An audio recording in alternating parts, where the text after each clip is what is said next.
50-year-old Polish immigrant and amateur geologist Stephen Michalak looked forward to his weekend getaways alone in the Falcon Lake area, 90 miles east of his home in Winnipeg, Manitoba.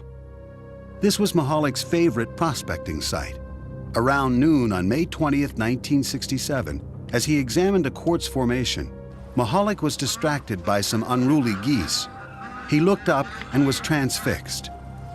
He says he saw two cigar-shaped objects glowing red in the sky. The following is a recording Michalak later made of what he saw next. The size, was amazing. And here they're coming down. With speed, I just can't describe. Amazing speed. Michalak says one of them stopped, suddenly accelerated, then disappeared. The other landed about 50 yards away. He watched in awe. I hear shh, and I hear a high-pitched whistle of running equipment, pumps on high speed. When the thing landed, it was of gray-pink color. It's stainless steel, and it was pink hot. And I can feel the breeze on my face that thing is hot outside. There was my notebook, there was my pencil, so I sketched this thing. Michalak claims it was round, about 40 feet long and about 10 feet high. His curiosity took hold and he approached the craft. He examined the outside of it, slowly touching the glowing skin with his gloved hand. It was fiery hot, nearly melting the palm of his rubber glove.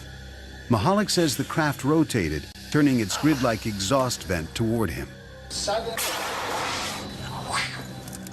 the blast of hot gas from the vent knocked him to the ground, setting his shirt and undershirt on fire. The craft suddenly lifted off the ground, according to Michalak, and soared straight up. He threw his burning shirts to the ground, dazed and in severe pain from burns to his chest and stomach. Michalak says he wandered around for what seemed like hours before he managed to gather up his supplies. He found his way out of the woods, caught a bus, and later that night arrived back in Winnipeg. Still in pain, he rushed from the bus station to nearby Misericordia Hospital, where he was treated for first-degree burns.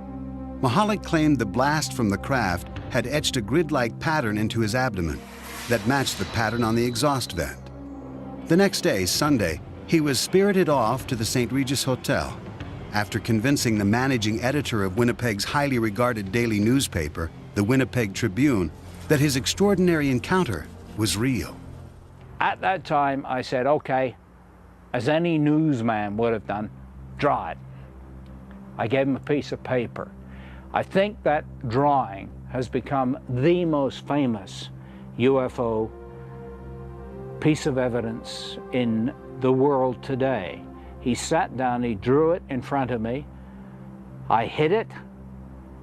I talked to him. I called doctors, I called police, and I sure as hell didn't want the Winnipeg Free Press getting the story. Monday's edition of the Tribune led with this headline: Michalak soon became a sensation worldwide. What followed was one of the most intensely examined UFO cases on record.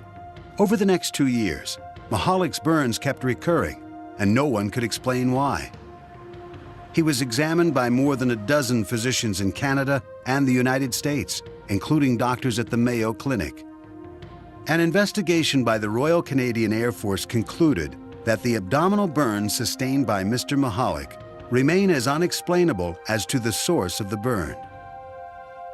The Mayo Clinic psychological report concluded that Michalak was not prone to delusions, hallucinations, or any type of emotional disorder. University of Manitoba astronomer Chris Rutkowski, believing the government reports left many questions unanswered, launched his own investigation.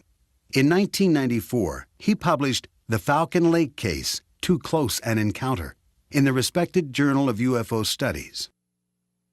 The terrain around the site is very rugged, very rocky.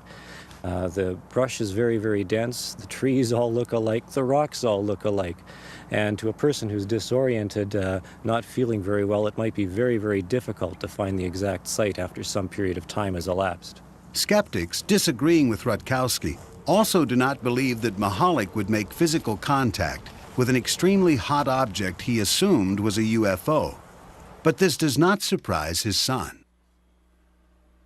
He is the kind of fellow that fear is not in his vocabulary. Not that he's a fearless man, but that when he sees something he doesn't understand, he doesn't fear it.